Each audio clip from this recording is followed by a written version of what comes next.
Saúdo a todos com a graça e a paz de nosso Senhor e Salvador Jesus Cristo. Eu estendo aqui também a minha saudação para quem nos está assistindo através do YouTube, da internet, através do seu celular, do seu computador, onde quer que esteja, que Deus o abençoe. Para mim é um motivo de muita alegria estar aqui, para nós é um motivo de muita alegria estar aqui, porque o Senhor Jesus nos trouxe aqui. O Espírito Santo de Deus falará algo ao seu coração nessa noite. E para isso eu te peço que fique de pé, pegue sua Bíblia e abra no livro de Esther, capítulo 1. Nosso tempo é curto. Aleluias. Salmo, Jó, Esther, voltando.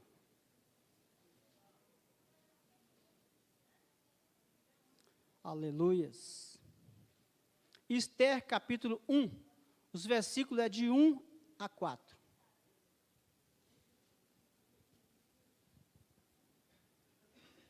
Obrigado, irmão.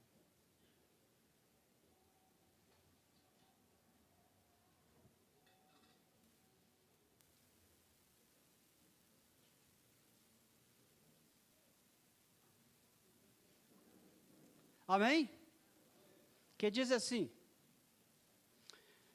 e sucedeu nos dias de Assuero, este é aquele Assuero que reinou desde a Índia até a Etiópia, sobre 127 províncias. Naqueles dias, assentando-se o rei Assuero sobre o trono do seu reino, que estava na fortaleza de Suzã.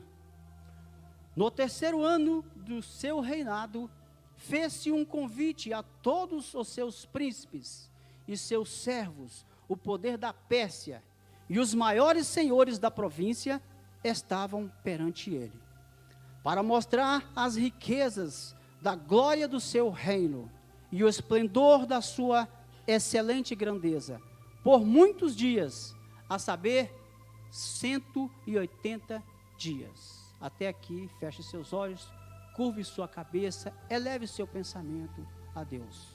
Poderoso Deus e eterno Pai, a Ti toda honra, todo louvor e toda glória.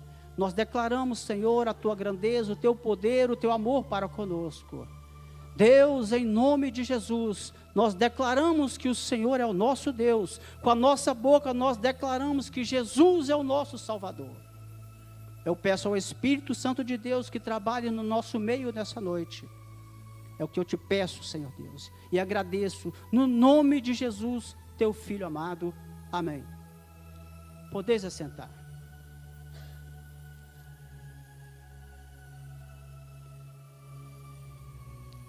Amados irmãos, devido ao pecado da desobediência, da idolatria, da murmuração, vez por outra, Deus usava certos reis para atacar, aprisionar e muitas vezes levar cativo para longe o povo de Israel. E no cativeiro era grande o sofrimento, porque eles tinham que enfrentar todo tipo de humilhação. Mas Deus, misericordioso que é, muitas das vezes Ele dava graça aos olhos do rei que os aprisionava. E nós vamos ver um pouco mais adiante.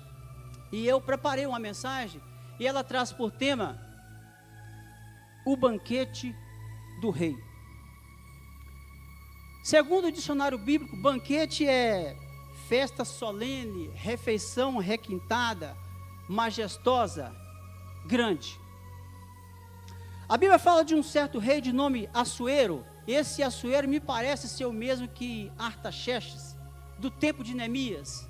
Neemias era copeiro do rei, e mais tarde ele se tornou governador, aquele que reconstruiu os muros de Jerusalém, como você conhece a história. Pois bem, Assuero, ele era filho de Dário. Dário era aquele do tempo de Daniel. Daniel era um dos jovens que havia sido levado cativo para a Babilônia por Nabucodonosor, porque ainda não havia se cumprido os 70 anos de cativeiro estabelecido por Deus. E o rei Dário havia constituído 120 presidentes, e sobre ele 3 principais, um deles era Daniel. E o rei então pensava em constituí-lo em colocá-lo sobre todos os da província, porque via nele uma pessoa excelente. Porque o rei via nele uma pessoa de confiança. Às vezes nós precisamos olhar para dentro de nós e procurar saber como as pessoas têm me enxergado, como uma pessoa honesta, como uma pessoa de confiança. Mas na realidade nós precisamos mesmo ir um pouco mais além e perguntar como Deus tem me enxergado, como um verdadeiro cristão, como um verdadeiro crente, como um verdadeiro filho. Foi falado aqui hoje na escola bíblica dominical. Quem esteve na escola bíblica dominical hoje cedo? Foi falado aqui como Deus te vê é o reflexo de como você é lá na sua casa. Como Deus te vê é o reflexo de como você é e age lá no seu trabalho, na sua escola, com seus parentes, com seus amigos. Muitas das vezes na igreja é um santo, lá fora é um trambiqueiro, um picareta. Ah, irmão Milton, você está sendo muito duro. Me perdoe. Mas não seja assim. Mude, porque nós temos que procurar refletir Deus em todos os momentos. Porque Daniel fazia isso, pois o rei via nele uma pessoa excelente. E olha que Daniel, ele veio passando de cativeiro por 70 anos. E em todos os reinos, Daniel era uma pessoa considerada. Mas então esses 120 homens, cheios de ira, inveja, ciúmes, começaram a procurar uma maneira de prejudicar Daniel, puxar o seu tapete, mas não achavam porque ele era fiel. E esses homens então, insistindo em buscar, em achar a ocasião, eles chegaram em um acordo de que não encontrariam nada, se não fosse na lei do seu Deus. Porque Daniel jejuava. Daniel orava 3 vezes ao dia com a sua janela aberta para o lado de Jerusalém. E esses homens então redigiram um documento e já levaram ali até o rei Dário, aquele documento já. E aqueles homens então já estavam vigiando ele de perto, e Daniel orando a Deus. Eles voltaram até o rei e disseram: ó rei, tu não assinaste um decreto dizendo que no prazo de 30 dias ninguém poderia fazer qualquer petição a qualquer outro Deus, a qualquer outro rei a não ser a ti? Fiz sim. Por quê? Porque Daniel não fez caso de ti, ele está lá orando ao Deus dos céus. E Daniel foi trazido ali até a presença do rei, e o rei muito se entristeceu, porque ele era amigo de Daniel. E está escrito que o rei trabalhou o dia inteiro politicamente com o intuito de livrar Daniel daquela sentença. Mas a lei não poderia ser revogada, segundo a lei dos medos e dos persas, não poderia ser mudada. Então o rei olhou nos olhos de Daniel e disse: Daniel, o Deus a quem você serve te livrará. E Daniel foi colocado na cova dos leões, e foi colocado uma pedra na boca daquela cova, e foi selado com o anel do rei. E o rei foi para casa, aquelas outras pessoas também foram para casa, e o rei não comeu nada, não bebeu nada, não permitiu que instrumentos musicais fossem tocados na sua presença. E anoiteceu, e o dia já estava clareando, e o rei então correu até a boca daquela cova, e gritou cá de fora, talvez um pouco triste: Daniel, servo do Deus Altíssimo, o Deus a quem tu serve, e se ia o caso de ter podido te livrar das garras do leão? Daniel respondeu lá do fundo: ó rei, o Deus a quem eu sirvo continuamente mandou o seu anjo e fechou a boca do leão, para que não me fizesse nenhum mal, porque diante de Deus eu não cometi nenhum pecado, nem contra ti eu tenho cometido qualquer falta. E o rei mandou que Daniel fosse retirado imediatamente ali no fundo daquela cova, porque no Salmo 34, versículo 7 está escrito: os anjos do Senhor acampam ao redor daqueles que o temem e o livra. Deus vela pelos seus filhos. Enquanto Abraão conversava com Deus, o anjo já estava lá em Sodoma e Gomorra socorrendo Ló. Deus era com Daniel, assim como é com você, assim como é comigo, assim como é com a nossa família. Aleluias. Dário era neto de Ciro, e de acordo com Isaías 45:1, Ciro era um rei a quem Deus chamava de meu ungido. Eu não consigo entender, irmãos, porque Deus chamava certos reis pagãos, inimigos do povo de Deus, de meu servo, meu ungido. Nabucodonosor, Deus chamava de meu pastor. Mas uma coisa eu sei, nós não precisamos entender isso, nós só temos que aceitar e confiar que tudo que Deus faz está certo, tudo que Deus faz está correto. Além do mais, se você seguir todo o contexto da história de Israel, foi Ciro quem deu a liberdade ao povo do cativeiro após o cumprimento dos 70 anos. Depois você leia em 2 Crônicas, capítulo 36, versículo 23, para você compreender melhor. Mas então agora o rei Assuero reinava sobre 127 províncias, onde dominava desde a Índia até a Etiópia, e sobre as quais estava também Israel. Está escrito que um belo dia, estando assentado ali no seu trono, ali na cidade, na fortaleza de Suzã, ele entendeu, ele propôs no seu coração que ele iria dar uma festa. É uma festa muito grande, não seria uma festa qualquer não, irmão, seria uma festa solene, uma festa majestosa, um banquete. E então ele convidou ali todos os seus grandes príncipes, governadores, magistrados com seus servos, todos que tinham poder, com suas esposas, bem vestidas, todos das 127 províncias, porque Assuero queria mostrar a todos o seu poder, a sua grandeza, a sua glória e todo o esplendor da sua riqueza. Esse banquete durou 180 dias. Imagina os irmãos, é uma festa durar 6 meses, é muita coisa, né? Mas passados esses 6 meses, esses 180 dias, o rei estendeu o convite para mais 7 dias, onde todos deveriam beber por lei em copos e taças de ouro, cada um de um tipo diferente, e festejar no jardim do palácio, o qual era de extrema beleza. Ao fim desses 7 dias, a Bíblia diz que, estando já o coração do rei alegre do vinho, mandou que seus eunucos chamasse e que introduzisse na sua presença e de todos os seus convidados a rainha Vaste, com seus braceletes, com suas vestes lindas, com sua coroa real, para que ela desfilasse e assim mostrar a todos os nobres, aos príncipes e aos grandes a sua beleza, porque está escrito que ela era muito formosa à vista. Pois bem, conforme encontra-se registrado em Ester, capítulo 1, versículo 12, a rainha Vaste se recusou a comparecer perante o rei, seu esposo. Talvez você esteja se perguntando, onde é que o irmão Milton está querendo chegar com essa história? Rei, festa.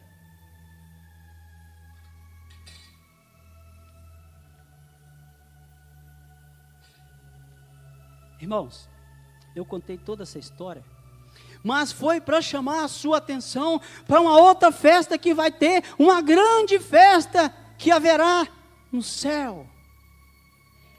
Uma festa solene chamada de as bodas do Cordeiro.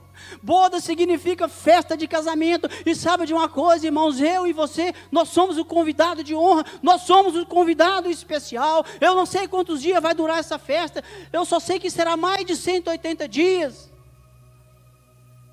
Estaremos no céu em festa com o Senhor, enquanto o mundo sem Cristo sofre os horrores da grande tribulação aqui na terra. No céu nós estaremos em festa com o Senhor.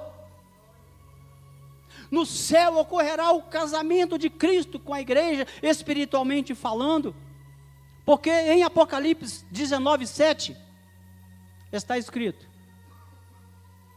regozijemo-nos e alegremo-nos e demos glória, porque vindas são as bodas do Cordeiro, e já a sua esposa, pai da moça que deveria ser pago a ele.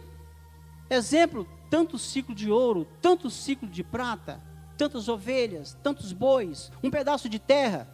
Se bem que terra eu não tenho certeza, porque a terra ela era herança, eu creio que ela não poderia passar para outra tribo, para outra pessoa. E Jacó, quando ele saiu ali, quando ele casou-se, quando ele saiu de Canaã e foi para Padã Arã, para a casa de Betuel, filho de Naor, irmão de Abraão, ele não tinha nada. Ele teve que trabalhar 14 anos, 7 anos para casar-se com Lia, mais 7 anos para casar-se com Raquel, como você conhece a história. Ele teve que trabalhar para pagar ali aquele dote, porque sem o pagamento do dote, para Labão não haveria casamento. Eu quero dizer para você, conosco aconteceu a mesma coisa, porque Jesus trabalhou por nós. Ele nos comprou, pagou o nosso dote. Nós não tínhamos nada, o nosso dote já foi pago. Deus, o pai da noiva, já recebeu. E o preço não foi ouro, o preço não foi prata, irmão Iago. O preço foi o sangue derramado lá na cruz do Calvário. Aleluias. Eu estou me lembrando aqui de uma pequena história. Conta-se que certa feita um pregador subiu no púlpito levando uma gaiola. E ele disse: eu estava andando ontem pela rua e encontrei um garoto, um menino levando essa gaiola com 3 passarinhos dentro, com frio e com medo. E eu perguntei àquele garoto: garoto, o que você vai fazer com esses 3 passarinhos? E o garoto respondeu: vou levá-los para casa, vou arrancar todas as suas penas, vou queimá-los, vou me divertir com eles. E o pregador perguntou: quanto você quer por esses passarinhos, menino? E o menino respondeu: ah, Senhor, não vai querê-los, eles são feios, não servem para nada. E o pregador tornou a perguntar: quanto você quer por esses passarinhos, menino? E então o pregador comprou aqueles 3 passarinhos por 30 moedas e os soltou ali em uma árvore próximo, dando-lhes a liberdade. Eu quero dizer para você nessa noite, conosco aconteceu a mesma coisa, amados. Estávamos presos nas garras de Satanás, nós éramos pobres, cegos, nu, feio e esquisito por causa do pecado. Ninguém dava nada por nós, servíamos de escárnios na mão de Satanás. Nós servíamos de diversão para Satanás, íamos para o fogo eterno para sermos queimados como aqueles passarinhos, debaixo da ira, debaixo da cólera. Mas por fim, Jesus se compadeceu, Deus se compadeceu, Jesus se ofereceu para vir morrer em nosso lugar, se ofereceu para ser castigado em nosso lugar. Pai, eu vou. Pai, eu vou. E assim Ele nos comprou com seu sangue e nos libertou. Está escrito: porque foste comprado por bom preço. Preço de sangue, irmãos. Jesus nos comprou, nos amou e um dia vai nos levar para a glória, para o céu, para a cidade santa. Em Apocalipse 21:2 está escrito: e eu, João, vi a santa cidade, a nova Jerusalém, que de Deus descia do céu, adereçada como uma esposa ataviada para o marido. Irmãos, você já prestou atenção em uma noiva? Como ela é bonita, adereçada, enfeitada, ali com suas vestes brancas, branca como a neve, sinal de pureza. Nas bodas do Cordeiro vai ser assim, irmãos. Todos os salvos serão reunidos. Seremos apresentados a Jesus pelo pastor da igreja, o anjo da igreja. Quantos membros tem aqui na igreja? Ou melhor, quantos salvos tem aqui na igreja?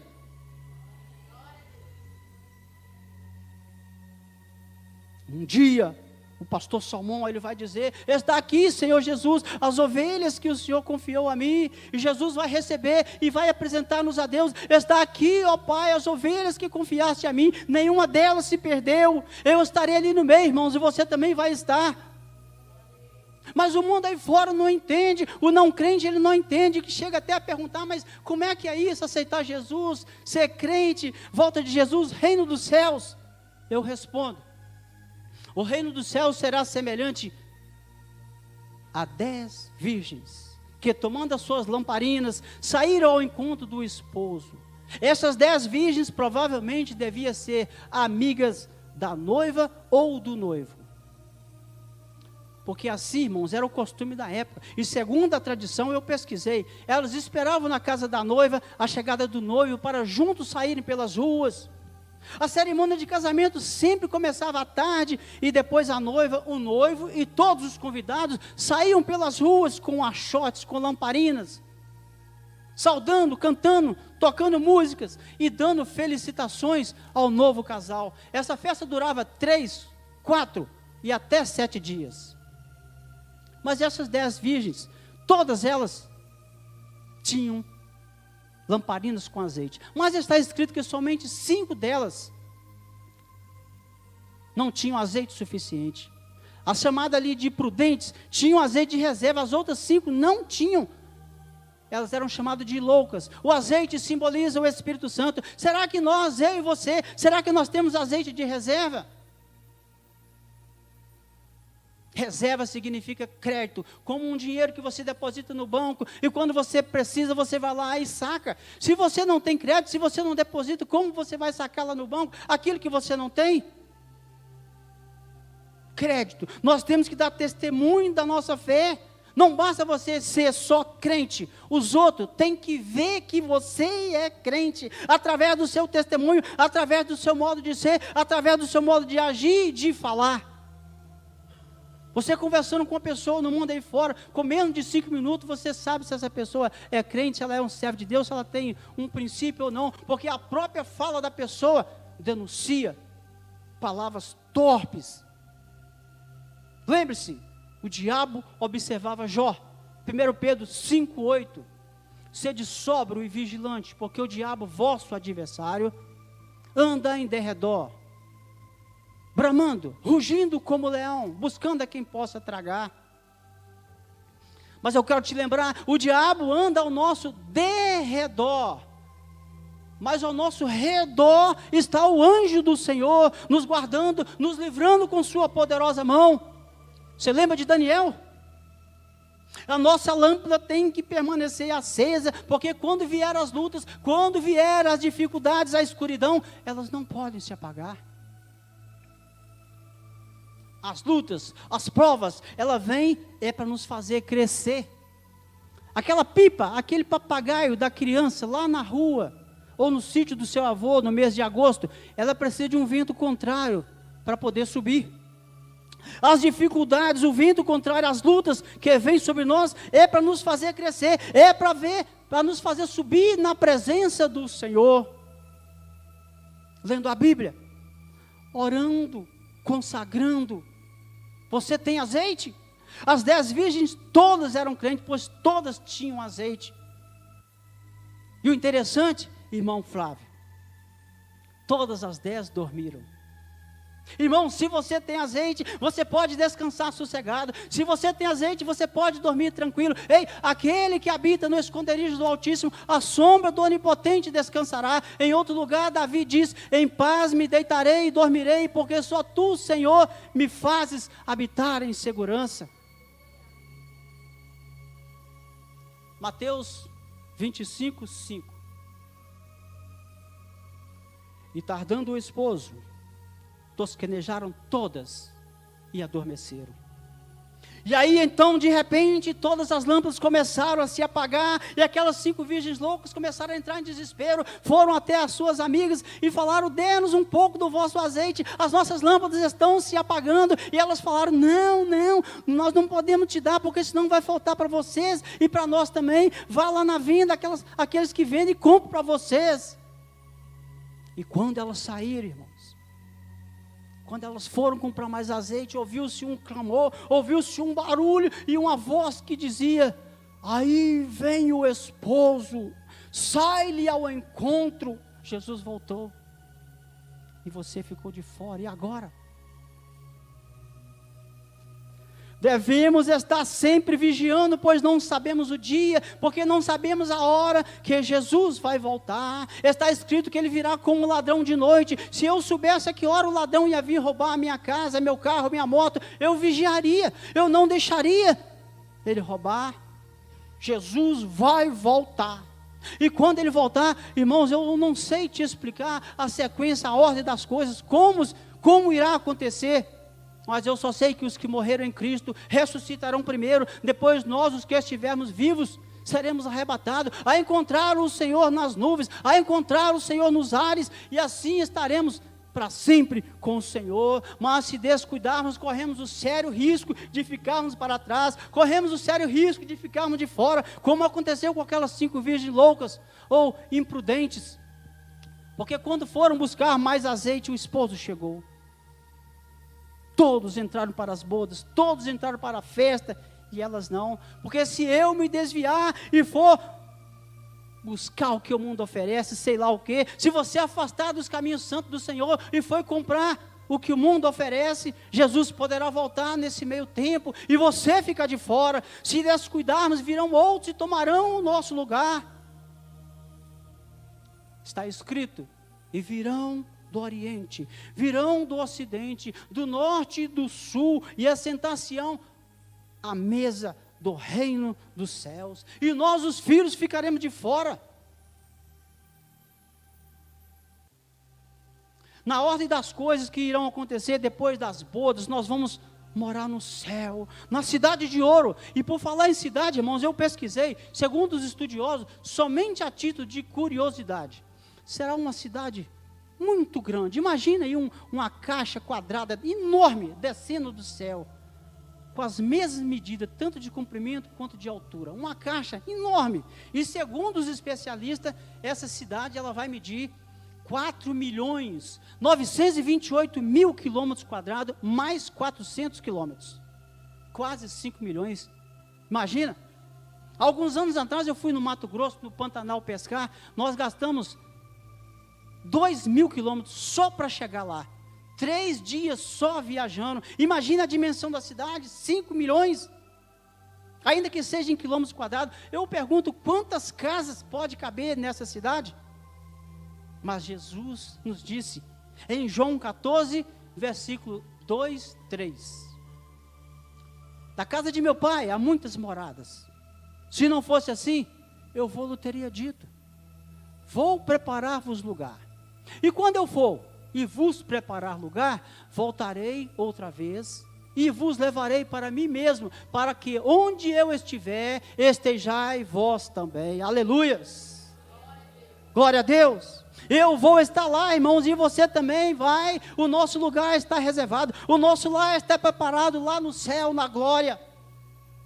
Aquela rainha Vasti, por se recusar a comparecer ao rei, diante do rei, seu esposo, ela perdeu a sua coroa. E nós não podemos esquecer o que Jesus disse em Apocalipse 3:11. Eis que venho sem demora, guarda o que tens, para que ninguém tome a tua coroa. As bodas do Cordeiro vai se realizar, e Jesus breve voltará. Não é qualquer possibilidade dessa festa ser cancelada. Eu e você, nós fazemos parte dessa festa gloriosa. Certa feita alguém me questionou, mas quando será isso? A volta de Jesus, quando é que isso vai acontecer? Desde criança que eu ouço falar que Jesus vai voltar, que Jesus está voltando, e até hoje Ele não voltou. Amados, um dia para o Senhor é como 1000 anos, e 1000 anos para o Senhor como um dia. O calendário de Deus é diferente do nosso, o relógio de Deus é diferente do nosso. Ele é soberano, Ele faz o que Ele quer. Além do mais, Deus não quer que ninguém se perca, e Ele está esperando nós nos arrependermos, nós nos consertarmos. Em Abacuque 2:3 está escrito: a visão é ainda para um tempo determinado, mas se apressa para o fim. Se tardar, espera, porque certamente virá. Ou seja, mesmo se você achar, se você pensar que Jesus está demorando, espera, porque certamente virá. Então, irmãos, não sejamos como aquela rainha Vasti, que não foi quando o rei seu esposo lhe chamou, nem como aquelas 5 virgens loucas.